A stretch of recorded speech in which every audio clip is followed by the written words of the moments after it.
നേരത്തെ കാണുന്നത് അപകടത്തിന് തൊട്ടു മുമ്പുള്ള ദൃശ്യങ്ങളാണ്.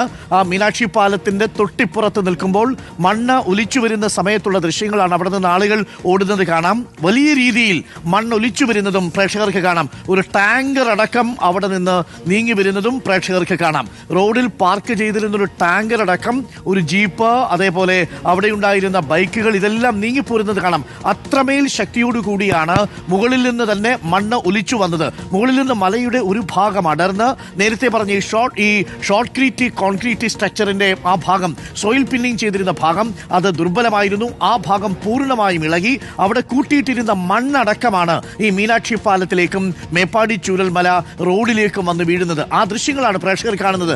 അവിടെ നീക്കിയിട്ടിരുന്ന ഒരു ടാങ്ക് എത്ര ദൂരമാണ് വരുന്നതെന്ന് നോക്കൂ. ഒരു 10-40 മീറ്റർ ആ ടാങ്കർ ലോറി ആ റോഡിലൂടെ നിറങ്ങി വരുന്നതും പ്രേക്ഷകർക്ക് കാണാം. അത്രമേൽ ശക്തിയോടു കൂടിയാണ് അവിടെ നിന്ന് മുകളിൽ നിന്നുള്ള മണ്ണ് ഇടിഞ്ഞു വീഴുന്നത്.